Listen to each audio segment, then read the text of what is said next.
The dusty streets of Willow Creek buzzed with activity as the weekly cattle auction drew ranchers from miles around.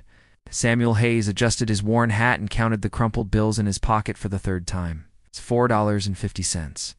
It was all the money he had left in the world after paying for his horse's feed and his own meager breakfast. Samuel was not like the other ranchers who came to town with their fine clothes and thick wallets. At 28, he owned nothing but his horse, his saddle, and a small piece of land that barely grew enough to keep him alive. His clothes were patched and faded, his boots worn thin from years of hard work, but his eyes held a kindness that set him apart from the rougher men who frequented these parts. As he walked past the auction platform where cattle were being sold, Samuel noticed a different kind of gathering near the edge of town. A crowd had formed around a wagon, and he could hear an auctioneer's voice calling out numbers. Curious, Samuel pushed through the crowd to see what was being sold. His heart sank when he realized what he was witnessing. It was a debt auction, where people who couldn't pay their bills were forced to work off what they owed. The practice was legal but cruel, and Samuel had always found it distasteful. Poor folks would be sold to work for wealthy landowners until their debts were paid, which could take years. On the platform stood a young woman with auburn hair that caught the sunlight despite being pulled back severely. Her dress was simple but clean, and though she kept her chin up with dignity, Samuel could see the fear in her green eyes.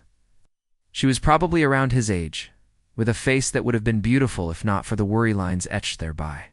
Hardship. What's her story? Samuel asked the man standing next to him. That's Emma Richardson, the man replied in a low voice. Her pa died last winter, left her with debts from his failed mining venture. She's been working odd jobs trying to pay it off, but the bank won't wait no more. Samuel watched as the auctioneer announced Emma's debt. $47 owed to Willow Creek Bank. We'll take her on to work it off. Several rough-looking men raised their hands, calling out bids. Samuel knew the type. They would work her from dawn to dusk, pay her barely enough to eat, and find excuses to extend her debt for years. The thought made his stomach turn. $3 for 2 years' work? Called out Bull Morrison, a rancher known for his cruel treatment of workers. $3.50? Shouted another man. Samuel found himself stepping forward without really thinking. About it for dollars, called out. The crowd turned to look at him, surprise evident on their faces. Samuel Hayes was known around town as a decent man, but a poor one. What was he doing bidding on a work contract he couldn't afford? Bull Morrison glared at Samuel. You sure you got $4, Hayes? It's probably more money than you've seen. All year, Samuel's face reddened, but he stood his ground. I got the money. The auctioneer looked between Samuel and Bull Morrison. Any higher bids? Morrison studied Samuel for a moment, then shrugged. Let the fool have her. For dollars ain't. Worth my time anyway? Sold to Samuel Hayes for $4? The auctioneer announced. Samuel walked up to the platform on shaking legs. He had just spent nearly all his money on something he didn't understand himself. Emma Richardson looked down at him with a mixture of confusion and wariness. Him? Samuel said quietly, removing his hat. I'm Samuel Hayes. Emma Richardson, she replied, her voice barely above a whisper. Samuel paid his $4 to the bank representative, leaving him with only 50 cents to his name. The official paperwork was signed, making Emma legally bound to work for Samuel until her debt was paid off. The whole transaction felt wrong to him, but he told himself he was saving her from a worse fate. As the crowd dispersed, Samuel found himself alone with Emma beside his horse. She carried a small cloth bag that appeared to contain all her worldly possessions. The silence stretched between them, both uncertain about what came next. Mr. Hayes, Emma said finally, I should tell you that I'm not afraid of hard work. I can cook, clean, tend animals, and help with crops. I'll earn every penny of what you paid. Samuel looked at her determined face and felt something stir in his chest that he hadn't experienced before. Miss Richardson, I need to be honest with you. I don't have much work that needs doing. My place is small, and I barely make enough to feed myself. Emma's brow furrowed in confusion. Then why did you buy my contract? Samuel was quiet for a long moment, trying to find the right words. I reckon because it didn't seem right, What was about to happen to you? Those other men, they would have worked you like a mule and treated you worse. So what happens now? Emma asked. I guess we head to my place and figure it out as we go, Samuel replied. It's not much, but it's honest. As they rode out of town together, Samuel on his horse and Emma walking beside him, both of them wondered what they had gotten themselves into. Samuel had spent his last $4 on a stranger, and Emma was bound to work for a man who seemed to have no work for her to do. But there was something in the way. Samuel had stood up to Bull Morrison, something in the gentleness of his voice.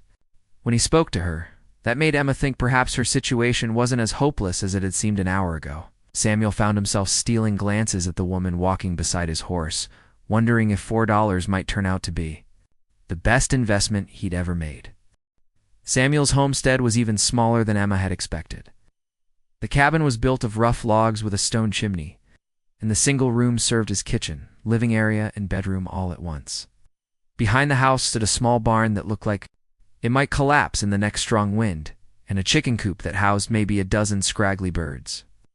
It's not much, Samuel said apologetically as he helped Emma down from his horse. But it's warm and dry. Emma looked around the modest property. With fresh eyes, she had expected to find herself working on a large ranch or farm, but this was more like a struggling homestead. The garden plot was small but well tended, and she could see that Samuel had put care into maintaining what little he had. Where will I sleep? Emma asked practically. Samuel's face reddened.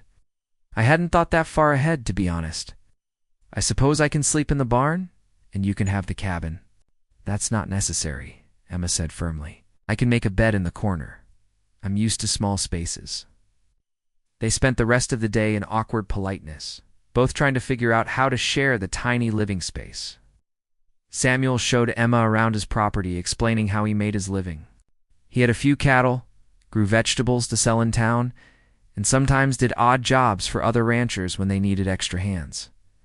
The truth is, Miss Richardson, I can barely afford to feed myself, let alone hire help, Samuel admitted as they sat down to a simple dinner of beans and cornbread. I don't rightly know why I bought your contract. Emma studied his face across the small wooden table.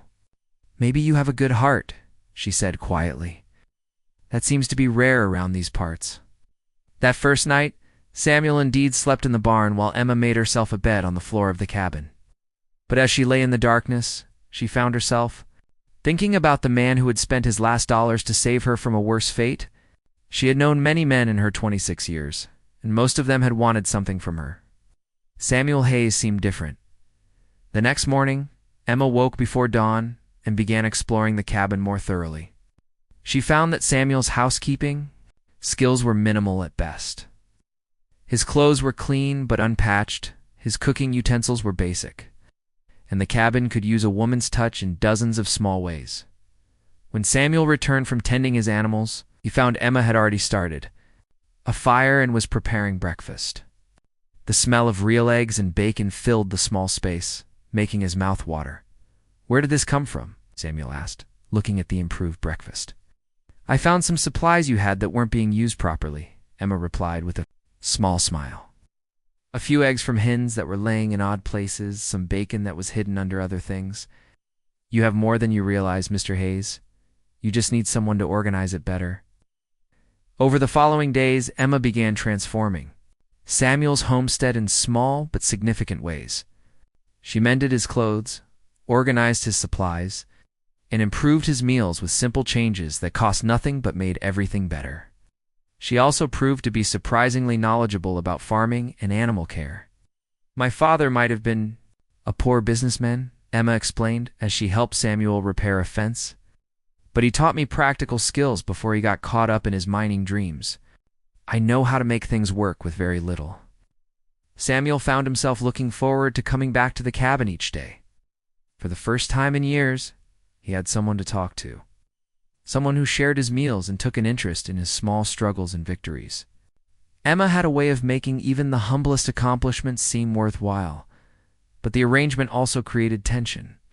Emma was technically his property until her debt was worked off, a fact that made both of them uncomfortable. She insisted on working hard every day, as if trying to prove her worth, while Samuel found himself wishing he could simply tear up the contract and set her free. "You don't have to work so hard," Samuel told her one evening, as she scrubbed the cabin floor for the second time that week. "Yes, I do," Emma replied without looking up. "I owe you $47 and I intend to earn every penny of it. But at this rate, you'll be here for 10 years, Samuel said. "I'm not making enough profit from your work to pay off that debt quickly." Emma paused in her scrubbing and looked up at him. "Are you saying you want me to leave?" "No," Samuel said. Quickly then caught himself. "I mean, you're free to make your own choices. I just don't want you to feel trapped here." Emma stood up and faced him directly. "Mr. Hayes, I've been trapped my whole life.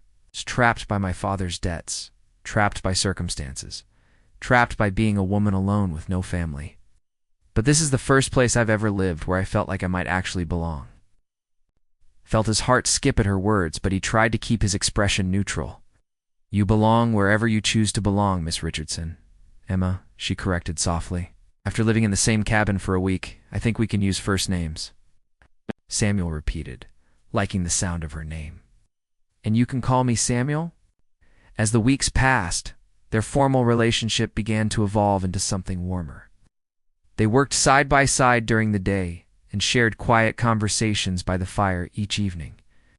Emma learned about Samuel's dreams of expanding his homestead, while Samuel listened to Emma's stories about her childhood before her father's business failures. Neither of them spoke about the growing attraction between them, but it was there in the small kindnesses they showed each other, in the way their eyes would meet across the room, and in the comfortable silences they shared. Samuel had bought Emma's contract for $4 to save her from a harsh fate, but he was beginning to realize that she might be saving him as well. 2 months after Emma's arrival, the first real test of their arrangement came from an unexpected source. Bull Morrison rode up to Samuel's homestead on a hot Tuesday afternoon, his face wearing the same cruel smile that had made Emma's stomach turn at the auction. "Well, well," Morrison called out as he dismounted his large black horse. "If it isn't Samuel Hayes and his bought woman." Samuel emerged from the barn where he had been repairing harnesses, his jaw already set in a hard line. Emma appeared in the cabin doorway, instinctively moving closer to Samuel. "What do you want, Morrison?" Samuel asked directly. "Just being neighborly," Morrison replied, though his tone suggested anything but neighborliness. "Heard you two been playing house over here. Thought I'd come see how the arrangement was working out." "Our arrangement is none of your business," Samuel said firmly. Morrison's eyes moved to Emma, looking her up and down in a way that made her skin crawl. "Funny thing about debt contracts," he said slowly. "They can be bought and sold just like anything else." "I've been thinking $4 was too cheap for a woman like that." Emma felt ice run through her veins. She had not known that her contract could be transferred to someone else. The thought of belonging to Bull Morrison made her feel sick. "The contract's not for sale," Samuel said, stepping slightly in front of Emma. "Everything's for sale for the right price, Hayes. I'm prepared to offer you $20 for her contract. That's 5 times what you paid." $20 was more money than Samuel saw in months. Emma knew he was struggling financially, and she could see the conflict in his eyes. She also knew that refusing Morrison's offer might create dangerous enemies. "I said it's not for sale," Samuel repeated, his voice steady despite the tension. Morrison's friendly mask finally dropped. "You think you're better than the rest of us, don't you, Hayes? Living out here with your bought woman, pretending to be some kind of saint? But we all know what's really going on." "Watch your mouth," Samuel warned, his hand moving instinctively toward the gun at his hip. "Or what? You'll shoot me? Over some used-up girl with a dead father and a mountain of debt?" Morrison laughed harshly. "Think about my offer, Hayes. $20 is generous. Next time I might not be so polite." After Morrison rode away, Samuel and Emma stood in uncomfortable silence. The ugly reality of their situation had been thrown in their faces, and neither knew quite how to respond. "You could have taken his money," Emma said quietly. $20 would solve a lot of your problems." Samuel looked at her with genuine shock. "You think I'd sell you to that animal?" "I think you're a practical man who needs money," Emma replied. "And I think I'm a burden you never asked for." Samuel took her gently by the shoulders, forcing her to look at him. Emma Richardson, you listen to me? You're not a burden, you're not property, and you're not for sale at any price. Emma searched his face, looking for signs that he was just being kind. What she saw there made her heart race. Samuel, what's happening between us?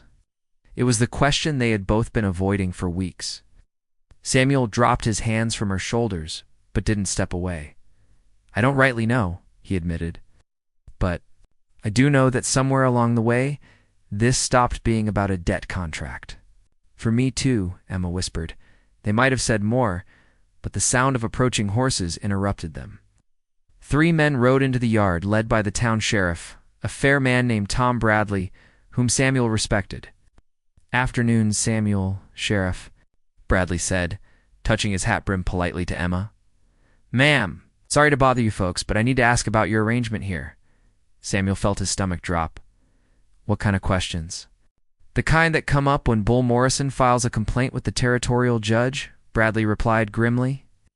Morrison claims you're not following the terms of the debt contract. Says the woman isn't doing proper work to pay off what's owed. Emma stepped forward. Sheriff, I work from dawn to dusk every day. I've improved this place considerably since I arrived. I'm sure you have, ma'am. But according to Morrison, a debt contract requires the debtor to earn specific wages that go toward paying off the debt. He claims Hayes here isn't paying you wages at all, which makes the whole arrangement illegal. Smell realized the trap they had walked into. In his desire to treat Emma well, he had never established formal wages or a payment schedule. Technically, Morrison was right about the legal requirements. What happens now? Samuel asked. Well, if the contract is deemed invalid, the debt goes back to the bank. Miss Richardson here would have to be auctioned again to pay it off. Bradley explained reluctantly. Emma grabbed Samuel's arm. I can't do that. We've been working in good faith. I'm afraid the law is pretty clear on this, ma'am. Unless you can show that wages have been paid and properly documented, the original debt stands. Samuel's mind raced. He had no documentation of wages because he had never paid Emma formal wages. He had clothed her, fed her, and provided shelter, but Morrison was technically correct about the legal requirements. How long do we have? Samuel asked. Judge will be through next week for the monthly court session. You'll need to present your case then? Bradley tipped his hat again. Sorry, folks. Morrison's a snake, but he knows the law. After the sheriff left, Samuel began pacing the small cabin like a caged animal. Emma sat at the table, her hands folded, trying to stay calm. We'll figure something out, Samuel said, though he had no idea what. Samuel, stop, Emma said quietly. We both know what's going to happen. Morrison planned this from the beginning. He'll bid higher this time, and there's nothing you can do to stop him. Samuel stopped pacing and looked at her. There has to be something. Emma stood up and walked to where he stood. There is something, she said softly. But you might not like it. Tell me. Emma took a deep breath before speaking. If I were your wife instead of your employee, the debt contract would be void. Married women's debts become their husband's responsibility, but they also can't be sold at auction. Samuel stared at her, his heart pounding. Emma, are you saying that marriage might be our only legal option? She replied. I want you to know that I wouldn't be doing it just to escape Morrison. These past 2 months have been the happiest of my life. Samuel reached for her hands, holding them gently in his own. Mine too, he admitted. But I want you to marry me because you love me, not because you're trapped. Emma smiled, tears gathering in her eyes. Then ask me properly, Samuel Hayes. Samuel dropped to one knee right there in the small cabin, still holding her hands. Emma. Richardson, will you marry me? Yes, she whispered, then louder. Yes, I will marry you. The next morning, Samuel and Emma rode into Willow Creek together to see the circuit preacher who happened to be in town. Reverend Matthews was an elderly man with kind eyes who had been marrying couples and baptizing babies across the territory. For over 20 years, it's unusual for folks to want to marry so quickly. Reverend Matthews said as he looked over the young couple in his temporary office behind the church. Are you certain this is what you both want? Samuel and Emma exchanged a look. They had talked late into the night about their decision. and both knew their feelings were real, even if the timing was forced by circumstances. "Reverend, I won't lie to you," Samuel said honestly. "We've only known each other for 2 months, and there are legal reasons why we need to marry quickly. But that doesn't make our feelings any less genuine." Emma nodded in agreement. "I've never felt about anyone the way I feel about Samuel. If we had met under different circumstances, I would still want to be his wife." The preacher studied them both carefully. He had seen many marriages in his years of ministry, and he had learned to recognize the difference between convenience and true affection. What he saw in Samuel and Emma's faces convinced him. "Very well," he said finally. "I'll perform the ceremony this afternoon if you can find 2 witnesses." Finding witnesses proved easier than expected. Sheriff Bradley agreed to stand for Samuel and the general store owner's wife. Mrs. Patterson offered to stand for Emma after hearing their story. Word spread quickly through the small town that Samuel Hayes was marrying his indentured worker, and opinions were mixed. Some folks thought it was romantic that love had bloomed from such unusual circumstances. Others whispered that it was improper and that Samuel was taking advantage of Emma's vulnerable position. But Emma held her head high as she walked to the church that afternoon wearing a simple blue dress that Mrs. Patterson had lent her. The ceremony itself was brief but meaningful. Samuel had no ring to offer, but Emma didn't care. When Reverend Matthews pronounced them husband and wife, Samuel's kiss was gentle and full of promise for their future together. "Well, Mrs. Hayes," Samuel said softly as they walked out of the church as a married couple, "I suppose we're really in this together now." "I wouldn't have it any other way, Mr. Hayes," Emma replied, taking his arm proudly. Their happiness was short-lived, however. As they prepared to leave town, Bull Morrison appeared with 2 of his men. His face was dark with anger when he realized what had happened. "Think you're pretty clever, don't you, Hayes?" Morrison snarled. "Marrying her. To get out of our deal." "There was no deal between us, Morrison," Samuel replied calmly, though he positioned himself protectively in front of Emma. "Maybe not, but I had plans for that woman." "You've interfered with my business for the last time?" Sheriff Bradley stepped forward from where he had been watching. "Morrison, the marriage is legal and binding. Miss Richardson's debt is now Samuel's responsibility, and she can't be auctioned. You need to accept that and move on." Morrison's eyes narrowed dangerously. "This isn't over, Hayes. Not by a long shot." As Morrison and his men rode away, Samuel felt a chill that had nothing to do with the evening air. He had made a powerful enemy, and Emma was now tied to whatever consequences that might bring. The ride back to their homestead was quiet, both of them processing the enormity of what they had done. They were married now, truly and legally, but their relationship was still new and uncertain in many ways. "Samuel," Emma said as they approached their cabin, "I want you to know that I don't expect anything to change between us just because we're married. We can take things slowly." Samuel helped her down from the horse and looked into her eyes. "Emma, we may have gotten married for practical reasons, but my feelings for you are real. I want to be a good husband to you in every way. And I want to be a good wife," Emma replied, "but we're still getting to know each other. Maybe we could just see how things develop naturally." That night, Samuel prepared to sleep in the barn again, but Emma stopped him. "You don't have to do that anymore," she said quietly. "We're married now. We can share the cabin and still be respectful of each other."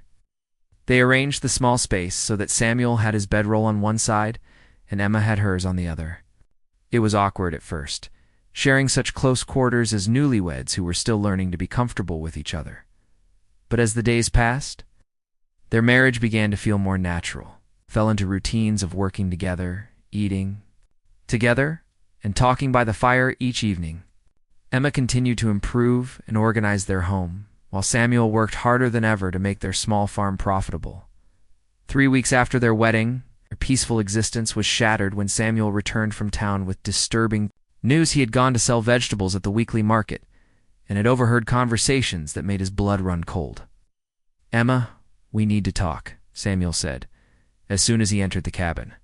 She looked up from the bread she was kneading immediately, sensing the tension in his voice. "What's wrong?" "Morrison's been spreading rumors about us in town. He's telling people that I forced you to marry me to avoid paying your debt. He's claiming that the marriage isn't legal because you were coerced." Emma wiped her hands on her apron and faced him directly. Can he do that? Can he challenge our marriage? I don't know, Samuel admitted. But I heard he's been talking to a lawyer from the territorial capital. If he can prove coercion, he might be able to get our marriage annulled. Emma felt the familiar fear creeping back into her chest. What would happen then? Your original? Debt would be reinstated, and you'd go back on the auction block. Only this time, Morrison would make sure he won the bidding. They stood looking at each other across the small cabin, both realizing that their problems were far from over. Morrison was not going to give up easily, and he had resources they didn't have. There's something else, Samuel said reluctantly. People are talking about us in town. Some folks think our marriage is romantic, but others are saying things that aren't kind, or questioning your character and mine. Emma sat down heavily at the table. I'm ruining your reputation, no, Samuel said firmly, sitting across. From her, you're not ruining anything. But we need to be prepared for whatever Morrison tries next. Emma reached across the table and took his hands in hers. Samuel, I want you to know that no matter what happens, I'm grateful for these months we've had together. You saved my life in more ways than one, Emma, Samuel said, squeezing her hands gently. I need to tell you something. I think I was falling in love with you before we got married. This wasn't just about saving you from Morrison. Emma's eyes filled with tears. I love you too, Samuel. That's what makes this so hard. I never expected to find someone like you. They were still, holding hands across the table when the sound of approaching horses interrupted their conversation. The riders approaching the Hayes homestead were Sheriff Bradley and Judge William Hartwell from the territorial court. Not Bull Morrison, as Samuel had feared. Judge Hartwell, a stern man in his 50s, carried an official leather satchel and announced he was investigating complaints about their marriage. I've received a petition claiming your marriage was fraudulent to avoid debt obligations, Judge Hartwell said formally. If I find evidence of fraud, your marriage can be annulled, and Mrs. Hayes will be subject to re-auction. Inside their cabin, the judge questioned them extensively about their relationship, timing, and feelings. Emma looked him straight in the eye. Samuel Hayes is the gentlest, most honorable man I've ever known. I married him because I love him. Samuel admitted the timing was driven by Morrison's threat, but insisted I would have married Emma eventually anyway. The threat just forced us to move faster. After examining their living arrangements and reviewing evidence of Emma's respectful treatment, Judge Hartwell delivered his verdict. I see a young couple who found love under difficult circumstances. However, the appearance of impropriety concerns me. Your marriage will be under 6 months probation, relief mixed with anxiety. They were safe temporarily, but would live under scrutiny. Weeks passed with their relationship, deepening under external pressure. One evening by the fire, Samuel shared his dream of a real ranch. Emma asked carefully, "What if we had money someday?" Then she revealed her secret. My father thought he'd found a vein of silver before he died. He drew me a map, but I never had resources to pursue it. Samuel was amazed she'd held back this information until she trusted his character completely. Emma showed him the hand-drawn map marking a location 20 miles north, explaining she still held legal claim for 2 more years. It would be dangerous and expensive, Samuel warned. We could lose everything. We don't have much to lose, but we might have everything to gain, Emma replied. They decided to investigate the claim site, but the next morning Bull Morrison appeared with false politeness and veiled threats. 6 months is a long time, Morrison said with a cold smile. Marriages require both parties to be faithful. If one were caught in compromising situations that might give grounds for annulment, I'll be keeping an eye on you folks. After Morrison left, Samuel and Emma realized he was looking for any opportunity to destroy their marriage. They decided to visit the mining site immediately, before Morrison could interfere. As they rode north toward the rocky country where Emma's father had made his discovery, both felt the enormous weight of what hung in the balance. Their marriage, future, and dreams all depended on what they might find in the abandoned mine claim that had cost Emma's father his life. The legal threat was temporarily resolved. But Morrison's persistence and the community's suspicion meant their struggles were far from over. With 6 months of probation ahead and a dangerous mining venture beckoning, Samuel and Emma faced an uncertain future that would test both their marriage and their courage. The riders approaching the Hayes homestead were Sheriff Bradley and Judge William Hartwell from the territorial court. Not Bull Morrison, as Samuel had feared. Judge Hartwell announced he was investigating fraud complaints about their marriage. "If I find evidence of fraud, your marriage can be annulled, and Mrs. Hayes will be subject to re-auction," the judge warned. After extensive questioning, Emma declared, "Samuel Hayes is the gentlest, most honorable man I've ever known. I married him because I love him." Samuel admitted the timing was driven by Morrison's threat, but insisted he would have married Emma anyway. Judge Hartwell's verdict: "Your marriage will be under 6 months probation." Weeks later, Emma revealed her secret. Her father had found a silver vein before dying and left her a map. They decided to investigate. But Morrison appeared with veiled threats about watching them closely. The ride to the mining claim took them through rocky terrain to a small canyon. Emma's father had dug 30 feet into the hillside before running out of resources. The tunnel was partially collapsed, but rock samples showed promising silver veins. "Your father might have been right," Samuel said, examining the ore. "They needed equipment and investment they couldn't afford." "What if we found a partner?" Emma suggested. Returning home, they found their barn burned to the ground. Morrison's presence and comments made it clear he was responsible, creating an alibi while questioning their overnight absence. "He's trying to force us off our land," Samuel said angrily. "We fight back by making that silver claim work." Salvation came when Thomas Patterson, the general store owner, offered partnership, 50-50 split. "I fund the equipment, you do the work." Despite risks to their probation period, they accepted. Patterson's investment paid off beyond their dreams. The silver vein was extensive and valuable, with their profits. They bought additional land, built Samuel's dream ranch, paid off Emma's original debt completely. When Judge Hartwell returned for his 6-month inspection, he found a prosperous ranch run by a devoted couple. Morrison's final accusations about suspicious wealth fell on deaf ears when their legitimate source was explained.